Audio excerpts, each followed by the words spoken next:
একাদশী কে কে করেছেন? হাত হাত তুলুন, তুলুন। হাত তুলুন, হাত তুলুন। আচ্ছা, একাদশী। এতজন করেছেন? হ্যাঁ, মেদিনীপুরে কিন্তু যদি কালকে মেদিনীপুরে ছিলাম তো, পূর্ব মেদিনীপুর দীঘার কাছে, তো ওখানে বললাম কারা কারা একাদশী করছেন আগামী সকাল থেকে। মানে যদি ওখানে 10,000 মানুষ ছিল তো 9,990টা লোক হাত তুলেছে যে একাদশী কাল সকালে সবাই করি। এ কিন্তু মেদিনীপুরে একটা বিখ্যাত বৈশিষ্ট্য আছে, সবাই হাত তুলবে। মানে কেন বলুন তো? সবাই করেন। একাদশী করবেন কেন বলুন তো? এই যে আমি প্রথম একাদশী করতাম, গান করতে গিয়ে পেটের অসুখ হয়ে যেত, শরীর খারাপ হয়ে যেত। আমার মামা হচ্ছেন খুব বড় একজন কি বলবো সাধু মানুষ, আমার বড় মামা যিনি আছেন, ছোট থেকেই কৃষ্ণ ভক্ত। তিনি বললেন ছাড়বি না হাল ছাড়ি নাই। এখন একাদশী করি, গান করি, আমাদের কিছু লাগে না। কেন? সব গৌর গোবিন্দের কৃপা। অভ্যাস করে নিতে হবে। যদি অভ্যাস করেন জীবন সুন্দর হবে। যেরকম রাধা রানী কি, শ্যাম সুন্দর কি, মদন মোহন কি। আচ্ছা, পালা আমাদের জীবনে দুটো হয়, একটি আসার, একটি যাওয়ার। যারা কীর্তন শুনতে এসছেন তাদের কোন পালা শেষ হয়েছে? আসারটা। বাকি আছে কোনটা? অনেকে ভয়ে বলছে না, যাবে না বলে আর কি। বাকি আছে কোনটা জোরে বলুন? এতই যদি বলছেন যাওয়ার পালাটা বাকি আছে, সাদা চুলে গোদরেজ নিচ্ছেন কেন? এত যদি বুঝছেন। আবার দেখবেন দরজা দিয়ে মৃতদেহ নিয়ে যায়। বলো হরি হরি বল, বলো হরি হরি বল, বলো হরি। বহু লোককে নিয়ে কারবার, জোরে বলুন বলো হরি হরি বল, বলো হরি। হরি বল। আচ্ছা মায়েরা, মৃতদেহ দরজা দিয়ে যখন যায় আপনারা প্রণাম করেন না? আমরাও করি। আর কি ভাবি বলুন তো? ও বোধহয় গেল, আমি বোধহয় যাবই না। রাধে রাধে। পরিষ্কার কথা একবার। কিন্তু যিনি হেলতে দুলতে যান তিনি শিখিয়ে দিয়ে যান, যতই মস্তানি করো, যতই বাড়ি করো, গাড়ি করো, রূপের অহংকার দেখাও, টাকার অহংকার দেখাও, আমাকে দেখে শিখে দাও, হেলতে দুলতে মাচার ওপরে তোমাকে একদিন আমার মতো যেতে হবে। এটা স্মরণ করিয়ে দেয়। আমরা বোকা তাই বুঝি না। যদি বলুন রাধা রানী কি। আজকে লীলাটির নাম, আমার বাবা গুরু বাবা আছেন এখানে, গোসাই বাবা, তিনি বললেন বাবা অনেক লীলা তো এদিকে হলো, তো এক কাজ করো, আজকে দুঃখী কৃষ্ণ দাস প্রভু শ্যামানন্দটাই করো। মানে মেদিনীপুরে ঘটনা মাইরা, খড়গপুর রেল স্টেশনের নাম জানা আছে তো? ওই খড়গপুর রেল স্টেশনে দুজন স্বামী স্ত্রী ছিলেন। একজনের নাম হচ্ছে কি কৃষ্ণ মণ্ডল, আর স্ত্রীর নাম দুরিকা দেবী। সবাই শুনবেন, আমি কিন্তু মাঝে জিজ্ঞেস করব স্বামীর নাম কি মণ্ডল, জোরে বলুন। কৃষ্ণ, সবার মনে থাকবে কৃষ্ণ মণ্ডল, আর স্ত্রীর নাম কি দুরিকা দেবী। সবই ভালো ছিল, সবই চলছিল, কিন্তু মেয়েদের জীবনে দেখবেন গাড়ি বাড়ি টাকা পয়সা সোনাদানা কিচ্ছু ভাল লাগে না যদি তার একটা সন্তান না থাকে। মেয়েদের পরিপূর্ণতা থাকে না। অনেক মেয়ে বলে আমার ছেলেকে নিয়ে ভিক্ষা করবো, আমার কিচ্ছু চাই না, তবে আমি মা হতে চাই। পৃথিবীতে যারা মা হতে পারে নাই তাদের যে কি কষ্ট, একমাত্র যে হতে পারে নাই সে ছাড়া কেউ জানে না। তাই যে মা হয় নাই তার দিকে বাঁকা দৃষ্টিতে তাকাবেন না, তার জন্য গোবিন্দের কাছে প্রার্থনা করবেন যেন মা হতে পারে। এই প্রার্থনা সবার কাছে করবেন, গোবিন্দের কাছে করবেন। দুরিকা দেবীর কোনো সন্তান নাই। সবাই লক্ষ্য করুন, একদিন দুরিকা দেবী কৃষ্ণমণ্ডলকে বলছে স্বামী, আমাদের পাড়া থেকে সবাই জগন্নাথ মন্দিরে যাচ্ছে, তুমি একবার জগন্নাথের কাছে যাও, কিছু চেয়ে নিয়ে এসো। স্বামীর বৈশিষ্ট্যটা দেখুন। শোনো দুরিকা, তুমি যেতে বললে ভালো বলেছো, কিন্তু কিছু চাইবো না। ভগবানের কাছে যে চাই সে অল্প পায়, আর যে চায় না এত পাই ভাবতেই পারে না। প্রমাণ কি? ভক্ত সুদামা কিছু চেয়েছিল মা গোবিন্দের কাছে 10 দিন ছিল, একবারও বলে নাই আমার স্ত্রী খেতে পাই নাই, ছেলে দুটো না খেয়ে শুয়ে আছে। গোবিন্দ বলল তুই না বললে কি হবে, আমি যে জানি তোর কি আছে না আছে। এই জন্য মায়েরা মন্দিরে গিয়ে কোনদিন কেঁদে কেঁদে বলবেন না আমার মেয়ের বিয়ে দাও, ছেলের চাকরি দাও। কেন? উনি তো জানেন আপনার কি আছে না আছে, আবার বলে শোনাবেন কেন? উনার নাম যে অন্তর্যামী, সব জানে, বলার দরকার নাই। আপনি ভক্তি দিন, উনি কৃপা সম্পদ আপনাকে দিন। তবে দুরিকা দেবী বলো স্বামী কিছু চাইতে হবে না, অন্তত একবার তুমি যাও। মায়েরা এত অভাবের মধ্যে কৃষ্ণমণ্ডল চললো কোথায়? মায়েরা সবাই তাকান, চললো কোথায়? জগন্নাথ মন্দিরে। জোরে বলুন জগন্নাথ দেব কি, জগন্নাথ দেব কি।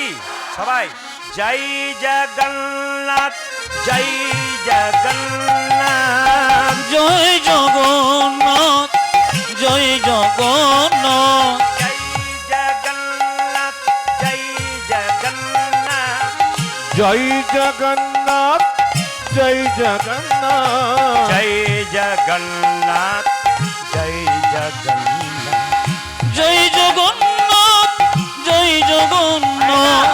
ভগবান কৃষ্ণের আরেকটা রূপ হচ্ছে জগন্নাথ দেব। তিনি হচ্ছেন সবরদের দেবতা। সবর মানে কি? খুব নিজ জাতের দেবতা তিনি, কিন্তু সবার হয়ে গেলেন কিভাবে তা প্রমাণ পাবেন।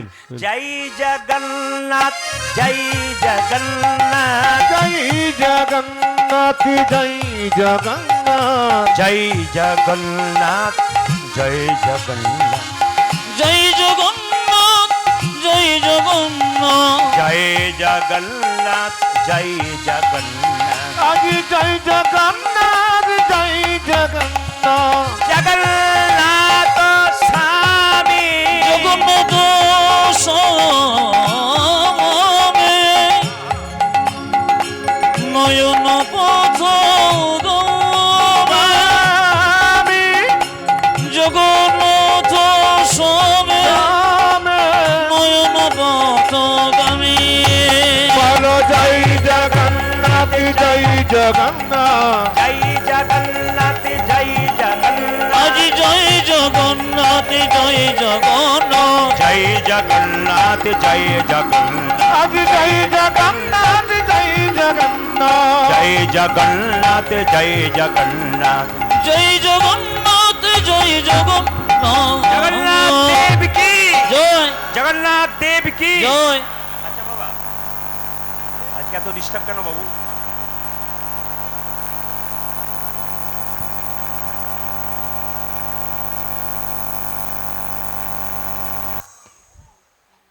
জয় নিতাই,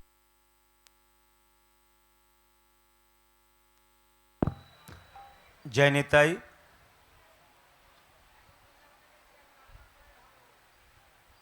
জয় নিতাই, হরে কৃষ্ণ, জয় নিতাই, হরে কৃষ্ণ, হেলো, জয় নিতাই, হরে কৃষ্ণ। Hello hello. যেরকম রাধা রানী কি, শ্যাম সুন্দর কি, মদন মোহন কি। আচ্ছা মায়েরা, জগন্নাথ মন্দিরে কে গেল জোরে বলুন? কৃষ্ণমণ্ডল। স্ত্রীর নাম কি বললাম জোরে বলুন? দুরিকা দেবী, মনে রাখবেন দুরিকা দেবী। তো কৃষ্ণমণ্ডল জগন্নাথ মন্দিরে গেল। আপনারা কারা কারা জগন্নাথ দর্শন করতে গেছেন হাত তুলুন তো। জগন্নাথ, বেশ। আচ্ছা যারা গেছেন তা একটু বলবেন, জগন্নাথের চোখগুলো গোল না পটল চেরা? জোরে বলুন। যে ঘুমাচ্ছে সে বলুন। জগন্নাথের চোখ পটল চেরা না গোল? আচ্ছা জগন্নাথের চোখ গোল, কিন্তু কৃষ্ণের চোখ পটল চেরা হলো কেন? এ বিচার করতে হবে কিন্তু। জগন্নাথের চোখ গোল, কৃষ্ণের চোখ পটল। রিভাবটা বেশি হয়ে গেল, টোনটা বাড়াও খুব জোর। জয় নেতাই। হ্যাঁ, জগন্নাথের চোখ গোল আর কৃষ্ণের চোখটা পটল চেরা। কৃষ্ণের বিচার মাঝে মাঝে এদিক ওদিক হয়, জগন্নাথের বিচার এদিক ওদিক হয়। জগন্নাথের চোখ গোল কেন? ভিখারি গেলেও যা, জমিদার গেলেও যা, রাজা গেলেও যা, প্রজা গেলেও যা, যে যাবে সবার জগন্নাথ মানে জগতের। আচ্ছা জগন্নাথ মন্দিরে গেছেন, কিছু মনে করবেন না। জগন্নাথ দেব কিসের উপরে বসে থাকে জানেন? জগন্নাথ দেবের যে বেদিটা আছে, সেই বেদির নিচে 1,00,000 শালগ্রাম শিলা আছে। জগন্নাথ দেবের রহস্য শুনলে চমকে যাবেন, অনেকের অজানা আছে, জেনে যান। জগন্নাথ দেব যে বেদিটার ওপরে থাকে, সেই বেদিটার নিচে 1,00,000 শালগ্রাম শিলা আছে। আর জগন্নাথ দেব যার ওপরে বসে আছে, ওনার নাম হচ্ছে কি বলুন তো? ওনার নাম হচ্ছে দক্ষিণা কালী। দক্ষিণা কালীর উপরে তাহলে এবার বলুন, জগন্নাথ শাক্ত না বৈষ্ণব, কি বুঝবেন আপনি? জগন্নাথের রহস্য দারুণ। জগন্নাথ মন্দিরে গিয়ে দেখবেন 22 পাইচা সিঁড়ি বলে, 22 পাইচা সিঁড়ি। গিয়ে দেখবেন, গুনে দেখবেন 22টা পাইচা নাই, কটা আছে? 18 পাইচা। কেন? 18 দিন কুরুক্ষেত্রে যুদ্ধ, প্লেন হয়ে গেল। 18 দিন কুরুক্ষেত্রে যুদ্ধ হয়েছিল। হ্যাঁ হয়নি মায়েরা? 18 দিন কুরুক্ষেত্রে যুদ্ধ হয়েছিল। 18টা অধ্যায় আছে শ্রীমদ্ ভাগবত গীতার, 335 অধ্যায়। 18 দিন ধরে কুরুক্ষেত্রে যুদ্ধ হয়েছিল। 18 পাইচা কিন্তু সিঁড়ি ওখানে দেখতে পাবেন। জগন্নাথ মন্দিরে যে পতাকাটা দেখবেন হাওয়ার উল্টো দিকে ঘুরে যায়। জগন্নাথ মন্দিরের ওপর দিয়ে কোনো পাখি উড়ে যেতে পারে না, খুব আশ্চর্যের ব্যাপার। আর জগন্নাথ দেবের মন্দিরে যে সবজি তৈরি হয়, বাজার থেকে কিনে আনা নয়, নিজেদের ফসল তৈরি করে দেওয়া হয়। এখন প্যাকেট মশলা ব্যবহার করা যায় না। কি মশলা ব্যবহার করা হয়? যে মশলাটা বাটনা বেটে আপনার তৈরি করেন সেইটা। আশ্চর্যের ব্যাপার, 7টা হাঁড়িতে রান্না হয়, তো প্রথমে ওপরের হাঁড়িটা রান্না হয়, তারপর সবশেষে নিচেরটা হয়। এ হচ্ছে জগন্নাথ দেবের একটা মহত্ব। জগন্নাথ দেবের মন্দিরে কৃষ্ণমণ্ডল প্রণাম করলেন। এদিকে তাকান, আপনারা মন্দিরে প্রণাম করেন, মায়েরা মন্দিরে প্রণাম করবে পঞ্চাঙ্গে, আর বাবারা মন্দিরে প্রণাম করবে সাষ্টাঙ্গে। যখনই দেখুন পুরুষ মানুষ প্রণাম করবে উপুর হয়ে লম্বা হয়ে, কিন্তু মায়েরা কোনোদিন উপুর হয়ে লম্বা হয়ে প্রণাম করবেন না, আপনারা পঞ্চাঙ্গে প্রণাম করবেন। কপাল ঠেকবে, দুটো হাত ঠেকবে, আর হাঁটু ঠেকবে। এ হচ্ছে আপনাদের প্রণাম। কিন্তু সবাই লক্ষ্য করুন, অনেকে প্রশ্ন করে পায়ে প্রণাম কেন করা হয়। সবাই তাকাবেন, পায়ে কেন প্রণাম করা হয়? ঘাড়ে করতে পারতো, পেটে করতে পারতো, হাঁটুতে করতে পারতো, কেন প্রণামটা পায়ে করা হয় শুনে নিন। মায়ের পেটে যখন বাচ্চা থাকে তখন দেখবেন 6 মাস না হওয়া পর্যন্ত হাত পা নাক চোখ কান কিচ্ছু হয় না। ওটা বিজ্ঞানও বলছে, বৈষ্ণবও বলছে, আমাদের বৈষ্ণব শাস্ত্র বলছে, বিজ্ঞানও একই কথা বলছে। 6 মাস বয়স না হওয়া পর্যন্ত হাত পা নাক চোখ কান হয় না। যখনই 7 মাস বয়স হয় বাচ্চা পেটে, তখন দেখবেন মায়েরা সাদ খাওয়াতে যান। আপনাদের আছে? সাদ খাওয়াতে যান। সাদ খাওয়ানো মানে এই নয় যে বাচ্চার মাকে আপনি ভালো মন্দ উল্টো পাল্টা খাওয়াবেন, আমিষ জাতীয় খাবার। সাদ খাওয়ানো মানে নিরামিষ খাওয়ানো। মাইক ঠিক করুন, ডিস্টার্ব দিচ্ছে খুব। সাদ খাওয়ানো মানে মাছ মাংস নয়। কি খাওয়াবেন? নিরামিষ। কেন? 7 মাস বয়সে স্বয়ং ভগবান গর্ভের মধ্যে সবাইকে দেখা দেয়, তাই ভগবানের পুজো নিয়ে যাওয়া হয়, মায়ের জীবটা পরিবর্তন হয়। যদি এই আধ্যাত্মিক তত্ত্বের কথা কেউ শুনতে পারেন, জানতে পারেন, তবে মায়ের জন্য সেরকম খাবার নিয়ে যাবেন। আর যারা বোঝে না তারা উল্টো পাল্টা খাবার নিয়ে যায়, আর সন্তানগুলো দুর্যোধনের মতো হয়ে যায়। দুর্যোধনের মতো হয়, কেউ কিন্তু যুধিষ্ঠিরের মতো হয় না, আপনাদের আচার ঠিক থাকে না বলে। এই জন্য বলে রাখি মায়েরা, এখন যখন সন্তানটা মায়ের পেটে থাকে, আপনারাই বলবেন মাথাটা নিচের দিকে থাকে না পা নিচের দিকে থাকে? জোরে বলুন, কোনটা থাকে? মাথাটা নিচের দিকে, পাটা ওপর দিকে। এখন আপনারাই বলুন, কৃষ্ণ যদি গর্ভের মধ্যে আমাদেরকে দেখা দেয়, তাহলে মাথার দিকে বসবে না পাটার উপরে বসবে? জোরে বলুন। কৃষ্ণ আমাদের পায়ের ওপরে বসবে। কৃষ্ণের বসার জায়গাটা পদ্মাসন। ছেলে কালো হোক আর পরিষ্কার হোক, পায়ের রংটা কি বলুন তো? লাল পদ্মের মতো। দেখে নেবেন, ছেলে কালো হোক আর পরিষ্কার লাল পদ্মের মতো। কেন? কৃষ্ণ পায়ের মধ্যে বসে। এই জন্যে আমরা পায়েতেই কৃষ্ণকে প্রণাম করি। কেন পায়ে করব তার যুক্তি সবাই শুনে নিন। জগন্নাথ মন্দিরে কৃষ্ণমণ্ডল কেঁদে কেঁদে বলছে, ওগো জগন্নাথ, আমি তোমার কাছে কিছু চাইবো বলেই এসেছিলাম, কিন্তু কি চাইবো? তোমার তো হাত নাই, তুমি দেবে কি? তোমার তো পা নাই, তুমি দেবে কি? ও মায়েরা, এইদিকে এইদিকে, আপনারা কি কোনোদিন ভগবানকে কথা বলতে পেরেছেন? কেউ বলতে পারবেন না। কেন বলুন তো? এত সাহস কারো নাই। কিন্তু ভগবানকে সত্যিকারের ভালোবাসলে ভগবানকে দুটো কথা বলাও যায়, মনের মতো করে বলা যায়। কৃষ্ণমণ্ডল বলছে, ওগো জগন্নাথ, তোমার হাত নাই, তুমি দেবে কি? তোমার পা নাই, তুমি দেবে কি? তোমার কাছে চাইতে এলাম, কি দেবে তুমি? জগন্নাথ যেন আকাশবাণী করে বলল পৃথিবীর সমস্ত ভক্তগণকে কৃষ্ণমণ্ডলের দ্বারা, ওরে কৃষ্ণমণ্ডল, আমার হাত নাই, এ হাত আমি তোদেরকে দিলাম কর্ম করার জন্য। আমার পা নাই, এ পা তোদেরকে দিলাম, কর্ম করতে গেলে এক জায়গা থেকে অন্য জায়গা যেতে হবে। আমার যা নাই আমি তাই দিলাম। কৃষ্ণমণ্ডল কেঁদে কেঁদে বলল, জগন্নাথ, ওগো জগভুবন, লোকে তোমার কাছে গাড়ি বাড়ি টাকা পয়সা ধন দৌলত চাই, সবাই চায়, কিন্তু আমি কি চাইবো জানো? আমি ধন দৌলত টাকা পয়সা চাইবো না। যদি আমায় দেবে তবে কৃপা করে একটা জিনিস দাও, আমায় একটা কৃষ্ণ ভক্ত রাধে রাধে সন্তান দাও হে কৃষ্ণ। কৃষ্ণ ভক্ত সন্তান রাখি, কৃষ্ণ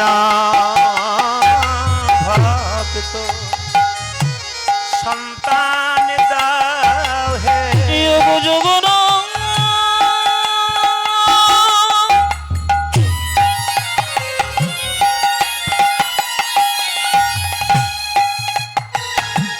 তোমার তো হাত নাই, তুমি দেবে কি?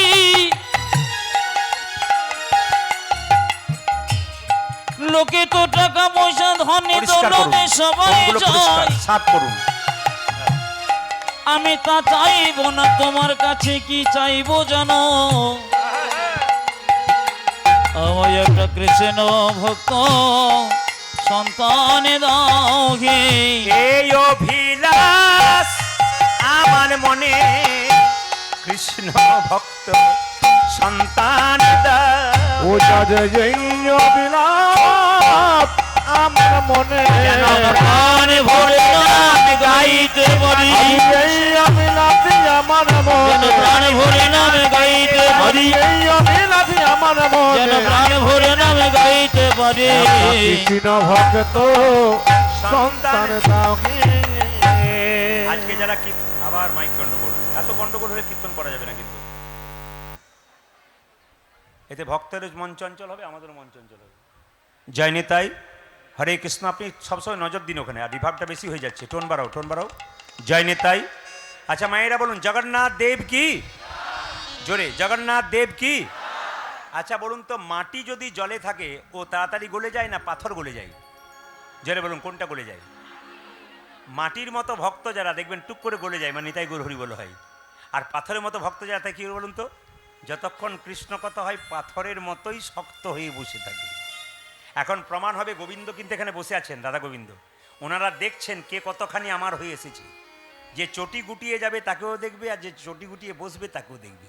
জোরে বলুন, জগন্নাথ দেব কি? জগন্নাথ দেব কি? আমি আপনাদের জন্য কীর্তন করতে এসে আজকে এই কায়েতপাড়াতে আমি একটা প্রার্থনা করে গেলাম গোবিন্দের কাছে।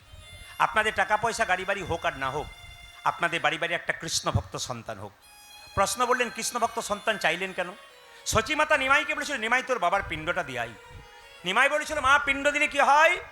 সচিমাতা বলেছিল, পিণ্ড দিলে 7 বংশোদ্ধার হয়। নিমাই বলেছিল, মা পিণ্ড দিলে 7 বংশোদ্ধার হয়। কিন্তু কোনো বংশ একজন কৃষ্ণ ভক্ত সন্তান জন্ম দিলে তা 7 বংশ নাই, নিতাই গৌর হরিবল বলে 14 বংশ। হরি বল, হরি বল। মায়েরা জেনে রাখবেন, যারা কীর্তন শুনছেন, যদি আপনাদের গর্ভ থেকে কৃষ্ণ ভক্ত সন্তান হয় তাহলে আপনাদের গর্ভটা একটা নতুন নাম আছে। কিন্তু যে মেয়েরা কৃষ্ণ ভক্ত সন্তানের জন্ম দেয় তার গর্ভটার নাম রত্নগর্ভা। আপনি রত্ন জন্ম দিয়েছেন, এর জন্য মায়েদের কিছু করতে হয়। ঈশ্বরচন্দ্র বিদ্যাসাগরের মা সাগরের মা, খালের মা নয়, বিলের মা নয়। সাগরের মা কেন? এমনি এমনি মা হওয়া যায় না, জন্ম দিলে মা হওয়া যায় না। সাগরের মা কেন মায়েরা? ঈশ্বরচন্দ্র বিদ্যাসাগর কলকাতা থেকে তার মায়ের জন্য একটা শাল এনেছিল। মা শালটা গায়ে নাও, ঠান্ডায় কষ্ট পাচ্ছ। কিন্তু মা শালটা নেয় নাই, কী করেছিল বলুন তো? বাক্সের ভেতরে ভরে দিয়েছিল। সঙ্গে সঙ্গে বিদ্যাসাগর বলেছিল, মা তুমি শালটা নিলে না কেন? বলে, পাড়া প্রতিবেশীর কত মা ঠান্ডায় থরথর করে কাঁপছে, যেদিন তুই ওদের জন্য চাদর আনতে পারবি বাবা, সেদিন আমি গায়ে নেবো, তার আগে নেবো না। যখন তাদের জন্য সবার জন্য চাদর আনলো, মা তখন শালটা গায়ে দিল। এমনি এমনি সাগরের মা হয়নি মা। এই জন্য আপনারা যারা কীর্তন শুনতে এসছেন, একজন কৃষ্ণ ভক্তের মা হবেন, এমনি এমনি হওয়া যায় না। চঞ্চল মা কোনোদিন কৃষ্ণ ভক্ত মা হতে পারে না। আপনার স্থির থাকবেন, দেখবেন কৃষ্ণ ভক্ত মা, কৃষ্ণ ভক্ত বাবা হতে পারবেন। যে না জগন্নাথ মন্দিরে প্রণাম করেছে, জগন্নাথ দেব বলতে চেয়েছে, জগন্নাথ দেব বলছে, যাও কৃষ্ণমণ্ডল, তোমার কৃষ্ণ ভক্ত সন্তানই হবে। সবাই তাকান, চলে যাচ্ছে জগন্নাথ মন্দির থেকে গাইতে গাইতে, কি বলছে? যশোদার দুলা, তুমি যশোদারি দোলা। সবাই তাকান, কে যাচ্ছে? কৃষ্ণমণ্ডল বাড়ি ফিরছে মায়েরা তীর্থস্থান থেকে। যশোদার দুলা, যশোদারি দোলা, তুমি বজের রাখার রাখো বৃন্দাবন মন আরি।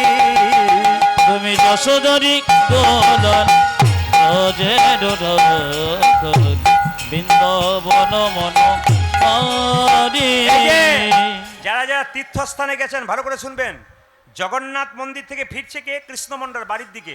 যশোদার দুলাল বজের রাখাল বৃন্দাবন মন আরি।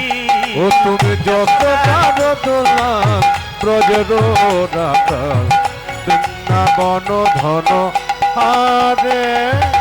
গোপী জানা বল্লভ রাধিকা রামানা, গোপী জন বল্লভ রাধিকার মন। গোপী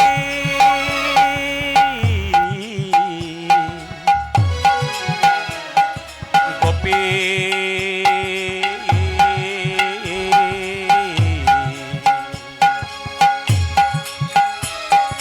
গোপী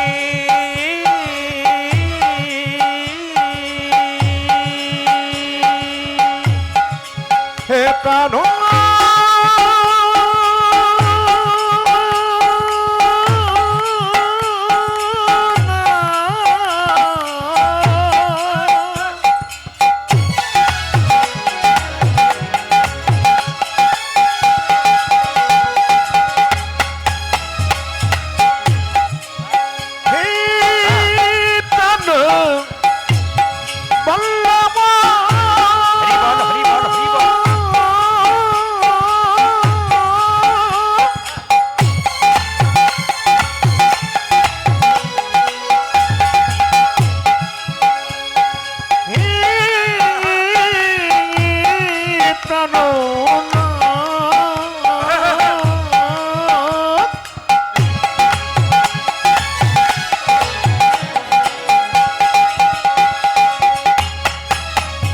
প্রাণ বল্লভ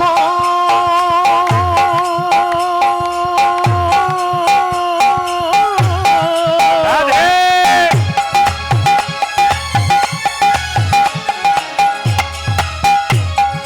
হে প্রাণ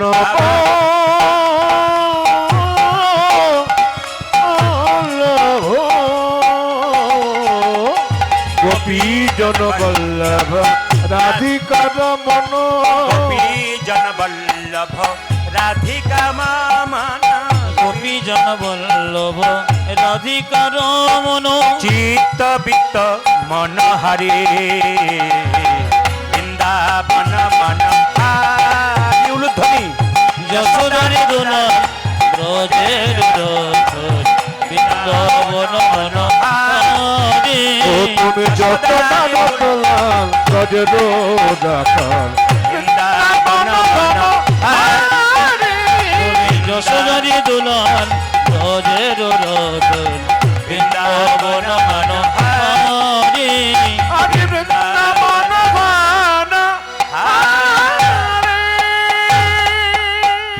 আচ্ছা কিছু মনে করবেন না, স্বামী যদি একা যায় তীর্থস্থানে, আপনি যদি না যেতে পারেন, স্বামী বাড়ি এলে আপনার একটা করণীয় কাজ আছে, বলবো না বাদ দিয়ে দেবো। সবাই তাকান, আস্তে আস্তে বলি এদিকে। আপনার সময় আছে কিন্তু টাকা নাই, আপনি তীর্থস্থানে যেতে পারছেন না। অনেকের টাকা আছে কিন্তু সময় নাই, তীর্থস্থানে যেতে পারছে না।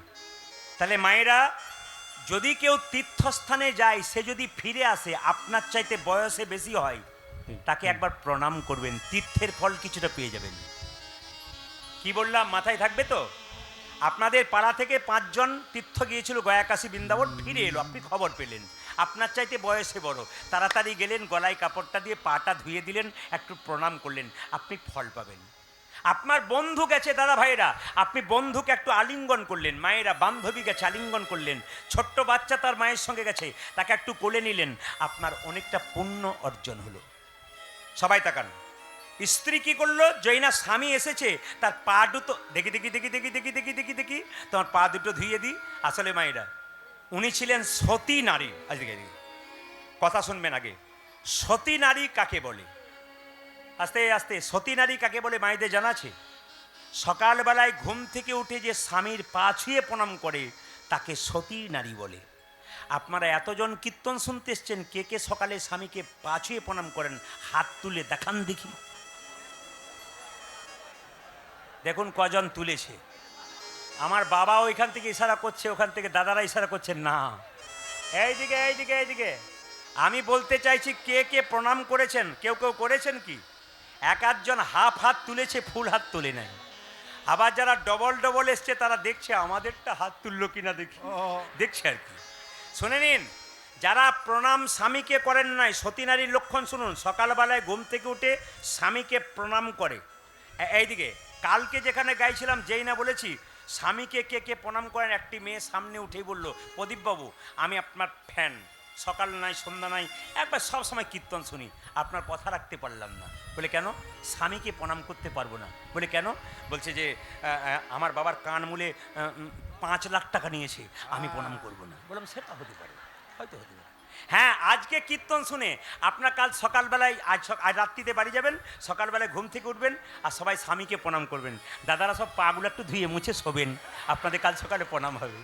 মায়েরা, না না, আপনার স্বামীর সঙ্গে আপনার কি সম্পর্ক একটু বলে দিই। আপনার স্বামী আপনার গুরু হয়, জোরে বলুন না, জোরে বলতে হবে, গুরু হয়। একটু যে গুরু হয়, দাদারা ভাবছে কি যে হয়, গোবিন্দ জানে। আপনার স্বামী আপনার দেবতা হয়, জোরে বলুন। আপনার স্বামী আপনার রোগের ওষুধ হয়, আপনার স্বামী আপনার বাবা হয়। বাবা আবার বলা যায় নাকি গো? আপনাদের চমকে যাওয়ার মতো কথা, হ্যাঁ। কিন্তু আমি তো শাস্ত্র পড়ে কথা বলবো, শাস্ত্রের বাইরে বলবো না, প্রমাণ দিয়ে দেবো। আপনার স্বামী আপনার বাবা হয়, আপনার স্বামী আপনার ভাই হয়, আপনার স্বামী আপনার ছেলে হয়, আপনার স্বামী আপনার বন্ধু হয়, আপনার স্বামী আপনার গুরু হয়। প্রমাণ কি? যেদিন নিমাই সন্ন্যাস নেবে, আগের রাত্রিতে বিষ্ণুপ্রিয়াকে বলছে, প্রিয়া তুমি বাপের বাড়ি চলে যাও। বিষ্ণুপ্রিয়া বলল, স্বামী এটা কি বাপের বাড়ি নয়? বলছে এটা তো তোমার শ্বশুর বাড়ি। বিষ্ণুপ্রিয়া উত্তর দিচ্ছে, স্বামী এটা আমার বাপের বাড়ি। প্রত্যেক মেয়ে যারা স্বামীর বাড়িতে থাকে ওটা তার বাপের বাড়ি। নিমাই বলল, আমি এত বড় পণ্ডিত, লোকে বলে, আমি জানতে পারলাম না স্বামী কখন বাবা হয়, আর তোমার বাপের বাড়ি কি করে হলো বুঝতে পারলাম না। বিষ্ণুপ্রিয়া বলছে, তুমি যেমন পণ্ডিত মানুষ, আমি তো পণ্ডিতের মেয়ে। আমার বাবার নাম সনাতন মিশ্র। আমি তার কাছ থেকে জানতে পেরেছি স্বামী কখন বাবা হয়, স্বামী কখন ছেলে হয়, স্বামী কখন ভাই হয়। অপরাধ নেবেন না, আমার তো দুটো কন্যা। আমি কীর্তন করতে গেলে, বাড়িতে পড়াশুনো করলে, অনেক পড়াশুনো করতে হয় কিন্তু, তো পড়াশুনো করতে বসলেই আমার ছোট কন্যা কিন্তু আমার পেছনে বসে থাকে। দেখে বাবা বইতে কোন জায়গাগুলো লাল লাল দাগ দিল সেগুলো কিন্তু পড়ে। কেউ যদি হ্যালো করে বলে, তোমার বাবা আছে? বলে হ্যাঁ ভেতরে। কি করছে? স্নান করছে। কয়েকটা কথা জিজ্ঞেস করা ছিল। মেয়ে বলে, আমাকে বলুন, দেখি, চেষ্টা করি। দেখি 10টা প্রশ্ন করলে 6টা প্রশ্নের উত্তর দেয়। কেন? বাবা কালচার করেছে, ও করছে। আর বাবা যদি ছেলে মেয়েকে টাকা রোজগার করার মেশিন তৈরি করে, ও তার তত্ত্বজ্ঞান ঘাঁটবে না। সবাই তাকান। বিষ্ণুপ্রিয়া বলছে, আমি বাবার কাছ থেকে শিখেছি স্বামী হয় বাবা। স্বামীও, তুমি আমার বাবা, তুমি আমার ছেলে, তুমি আমার ভাই। কি করে হয়? অন্নদানে পিতা সম, প্রতিদানে পতি। আজে অন্নদানে পিতা সম, প্রতিদানে পতি। মায়েরা,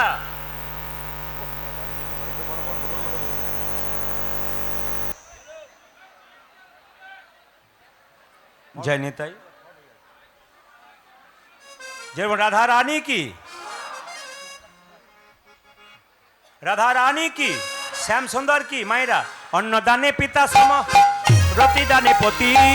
অন্নদানে পিতা সমরতি দানে পতি। মায়েরা, মেয়েদের যখন বিয়ে হয় না, অন্ন জোগাড় করে কে? জোরে বলুন, বাবা। আর যখন বিয়ে হয়, অন্ন জোগাড় করে কে? স্বামী। তাহলে স্বামী অন্নদাতা, পিতা।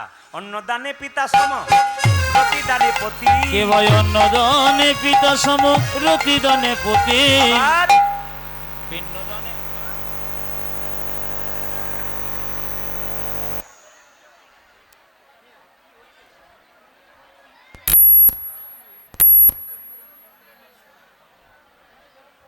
জয় নিতাই। কেউ বিচলিত হবেন না, যান্ত্রিক গোলযোগ হতেই পারে। হ্যাঁ, যে রাধা রানী কি, হ্যাঁ হয়তো কোথাও ডিস্টার্ব আছে, ধরতে পারছেন না, ঠিক হবে। যে রাধা রানী কি, মায়েরা, অন্নদানে পিতা সম, প্রতিদানে পতি। অন্নদানে পিতা সমরতি দানে পতি। ছেলে কখন হয়? ছেলে কখন হয়? পিণ্ডদানে পুত্র সম, অগতির গতি। ও যে পিণ্ডদানে পুত্র সম, অগতির গতি। পিণ্ডদানে পুত্র সম, অগতির গতি। আজ পিণ্ডদানে পুত্র সময় গতির গতি। ভালো করে জেনে যান, স্বামী স্ত্রী বেঁচে আছেন, কিন্তু স্ত্রী আগে যদি মারা যায়, ছেলে মেয়ে না থাকে, স্বামী তার পিণ্ড দিতে পারে। আর স্বামী যখন পিণ্ড দেবে, তখন কিন্তু ছেলের ভূমিকা গ্রহণ করবে।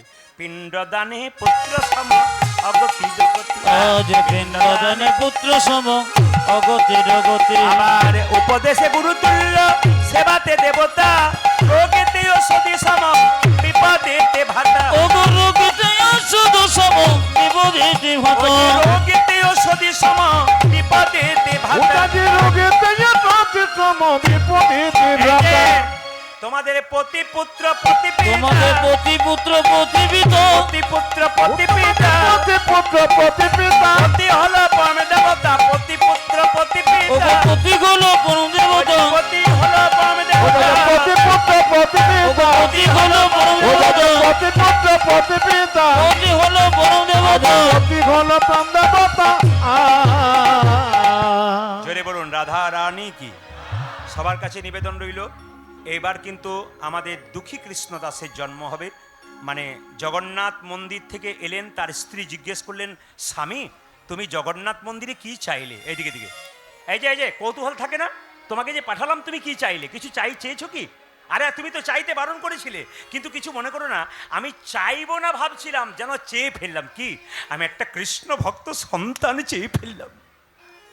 স্ত্রী কেঁদে কেঁদে বলল, স্বামী তুমি যেদিন থেকে জগন্নাথ মন্দিরে গিয়েছো, সেই দিন থেকে আমি প্রত্যেক দিন কেঁদে কেঁদে ভগবানকে বলেছি, প্রভু আমি মা। এখন কিন্তু কিছু মনে করবেন না, কীর্তন চলাকালীন আপনি আসছেন, আপনি আসার পরে আর কেউ পয়সা দিতে আসবেন না। কীর্তনে বড় ডিস্টার্ব হয়। কীর্তনে পয়সা দেওয়াটা বড় কথা নয়, কিন্তু কীর্তন শোনাটা বড় কথা। এটা কিন্তু আমি বারবার বললাম। সবাই বলুন, হ্যাঁ আপনি চলে আসুন, উঠে গেছেন তো, আর কেউ আসবেন না। যেমন রাধা রানী কি,